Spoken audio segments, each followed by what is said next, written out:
যে আমরা আজ থেকে অনির্দিষ্টকালের জন্য কোনো রকম বাংলাদেশি পেশেন্টকে অ্যাডমিট অথবা কোনো রকম মেডিকেল পরিষেবা দেবো না। এখান থেকে চাল ডাল না গেলে খেতে পাবে না, কাপড় চোপড় না গেলে পড়তে পারবে না, সমস্ত রকম সুবিধা আমরা দিয়েছি। কলকারখানা কাজকর্ম আমাদের লোকেরাই করছে, বাজার করেন এখানে বিয়ে বাড়ি হলে। তো আমরা চাই সেই সৌহার্দ্য বজায় থাকুক। 21 আগস্ট গ্রেনেড হামলার হত্যা ও বিস্ফোরক দ্রব্য আইনের মামলায় বিএনপির ভারপ্রাপ্ত চেয়ারম্যান তারেক রহমান সহ সব আসামি খালাস। তেঁতুল গাছ লাগিয়ে মিষ্টি ফলের আশা করা যায় না। এক চোরকে বাদ দিয়ে আর চোরকে আমরা ক্ষমতা বসাতে চাই না। একবার দুবার নয়, 5 বার দুর্নীতি চ্যাম্পিয়নশিপ লাভ করেছে বাংলাদেশ। আমরা কি দেখেছি? বাংলাদেশের হাজারো লক্ষ লক্ষ কোটি টাকা বিদেশি পাচার হয়ে গেছে। বর্তমান গভর্নর বলেছেন মাত্র 4 পরিবার 2 লক্ষ কোটি টাকা আত্মসাৎ করেছে। বাংলাদেশ থেকে 14 লক্ষ কোটি টাকা বিদেশ চলে গেছে। শুধু কয়েক ব্যাংক থেকে 98,000 কোটি টাকা পার হয়েছে। এর কারণটা কি? আমরা ভেবেছিলাম এই বৈষম্য দূর করতে পারলেই মানুষ শান্তি পাবে। এর জন্য 5ই আগস্ট মানুষ রক্ত দিয়েছে, জীবন দিয়েছে। বৈষম্য চাই না, বৈষম্য দূর করতে হবে। কিন্তু 5ই আগস্টের পর কি দেখলাম? আবার সেই চুরি, আবার সেই ডাকাতি, আবার সেই অন্যায়, আবার সেই অবিচার, আবার দখলদারি, আবার চাঁদাবাজি, আবার নির্বিচার হত্যা। না, এর জন্য মানুষ রক্ত দেয় নাই, জীবন দেয় নাই। আমরা কি দেখতেছি? 5ই আগস্টের পরে শুধু চাঁদার হাত পরিবর্তন হয়েছে, চাঁদার পরিবর্তন হয়নি। জুলুমের হাত পরিবর্তন হয়েছে, জুলুম বন্ধ হয় নাই। অত্যাচারের হাত পরিবর্তন হয়েছে, কিন্তু অত্যাচার বন্ধ হয়নি। এতদিন চাঁদা নিয়েছে কিন্তু এখন চাঁদা নাই ফেন্টু, এতদিন জুলুম করেছে কিন্তু এখন জুলুম করে পেন্টু। শুধু ব্যক্তি পরিবর্তন হয়েছে, জুলুমের পরিবর্তন হয়নি।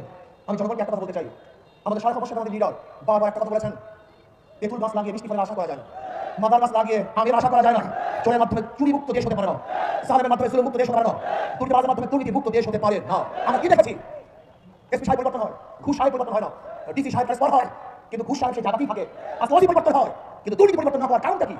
ব্যক্তি পরিবর্তন হয়েছে, কিন্তু আদর্শ নীতি পরিবর্তন হয়নি।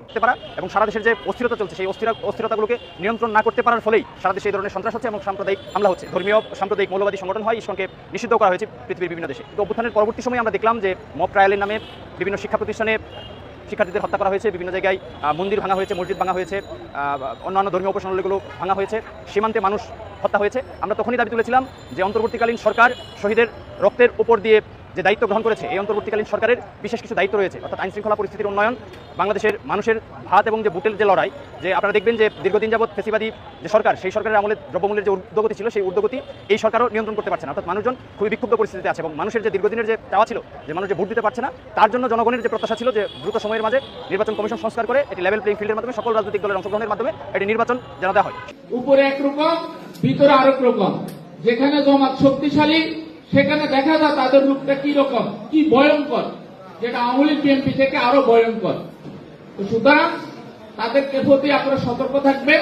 জামাতের কর্মীরা বলে যে আমরা বিএনপি আর আওয়ামী লীগ এক, আইন আমরা আসেন, আমরা একটু নামাজের তালিম দিয়াম, সূরা কেরাতের তালিম দিয়াম, এগুলো বলে তাদের নিজস্ব কিছু বই দেয়, পড়তে দেয়। এরপর আস্তে আস্তে চাঁদা নেয়, 7টা 5 টাকা, এরপরে 7টা আবার 10 টাকা করে বাড়ে, 7টা 100 টাকা। তখন অনেক টাকা নিয়ে যায়, নেওয়ার পরে ওই লোক মনে করে এখানে যদি এত টাকা দিচ্ছি, অনেকখান থেকে তার ছোটার কোনো সুযোগ থাকে না। তাই আমাদের আদর্শ আলাদা, জমাতের আদর্শ আলাদা। আমরা মুসলমান, আমরা কোরআন এবং সুন্নাহর মতো চলার জন্য আমাদেরকে নির্দেশ আছে, সেভাবে আমরা চলার চেষ্টা করি। ইনশাআল্লাহ আমরা সেভাবে চেষ্টা করব। জমাত করলেই যে সেভাবে চলবে তা না। জমাতের সাথে যারা আমরা ছাত্র রাজনীতি করেছি তারা জানে জামাত কি জিনিস, ছাত্র শিবির কি জিনিস। তাদেরকে আপনারা এখনো চিনেন না অনেকে। তাদের রূপ উপরে একরকম, ভিতরে আরেক রকম। যেখানে জমাত শক্তিশালী, সেখানে দেখা যায় তাদের রূপটা কি রকম, কি ভয়ঙ্কর, যেটা আওয়ামী লীগ বিএনপি থেকে আরো ভয়ঙ্কর। তো সুতরাং তাদেরকে প্রতি আপনারা সতর্ক থাকবেন। আমরা আমাদের কাজ করব, আমাদের কর্মীদেরকে, আমাদের মা বোনদেরকে আমরা সুন্দর ব্যবহার। আমরা আজকে বাংলাদেশ হয়েছি ভারতের চক্রান্তের ফলে। আমরা প্রয়োজনে সেই পাকিস্তানে ফিরে যাব, কিন্তু ভারতের পা আর আমরা চাপবো না। আমরা ভারতের সাথে ভালো সম্পর্ক রাখতে চাই, কিন্তু তারপরও তোমাদের পাক সেটে আমরা সম্পর্ক রাখতে চাই না। আমরা বন্ধুত্ব সুলভ প্রতিবেশীর সাথে যেন সম্পর্ক রাখা যায়, সেইভাবে আমরা সম্পর্ক রাখতে চাই। আমি সবশেষে আহ্বান করতে চাই, আজও আমাদের উপদেষ্টা মন্ডলীদের মধ্যে কিছু উপদেষ্টা ভারতের দাবিদারি করছে। আপনারা সকলে তাদেরকে চিনেন, জানেন, বুঝেন।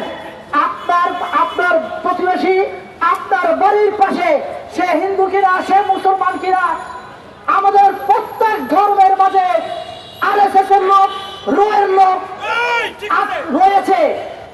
আপনারা তাদেরকে প্রতিহত করুন।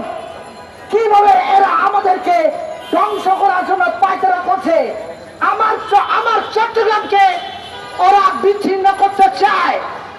আমি বলছি আপনাদের 7 সিস্টার আমরা বিচ্ছিন্ন করে দিব। মণিপুরে কিছু, আমি আজকে একটা ভিডিও দেখলাম, মণিপুরে আমার ভাইরা মরছে, ওরা তো হিন্দু, তাহলে ওদেরকে আপনারা মারছেন কেন? আমার বাংলাদেশে কিছু নেতাকে ধরে নেওয়া হয়েছে। আওয়ামী লীগের নেতা, সে হিন্দু হোক, বৌদ্ধ হোক, খ্রিস্টান হোক, সে তো আইনের আওতায় আসবে, তার নাকি? একদল খাইছে, আরেক দল খাওয়ার জন্য রেডি আছে। পরিষ্কারভাবে এই প্রশাসন ঠিক না করে, রাষ্ট্র সংস্কার না করে, আগামী 2 বছর আগে কোনো নির্বাচন আমরা চাই না। 4 মাস হতে যাচ্ছে। এই 4 মাসে আমরা কিছু ঘটনা যা লক্ষ্য করছি সেটা আমাদের জন্য অশনি সংকেত। আমরা পরিষ্কারভাবে বলেছি, 5ই আগস্টে শেখ হাসিনার পালিয়ে যাওয়ার মধ্যে দিয়ে আমাদের প্রাথমিক বিজয় হয়েছে, চূড়ান্ত বিজয় অর্জিত হয় নাই। যতক্ষণ পর্যন্ত না আমরা নতুন রাজনৈতিক বন্দোবস্ত, নতুন সমাজ এবং রাষ্ট্র ব্যবস্থা গড়ে তুলতে না পারবো, ততক্ষণ পর্যন্ত এই গণ অভ্যুত্থানের সুফল জনগণ পাবে না। আমরা চূড়ান্ত বিজয় বলতে পারি না। দুঃখ হয়, কষ্ট লাগে এবং আফসোস হয়, শেখ হাসিনার পতন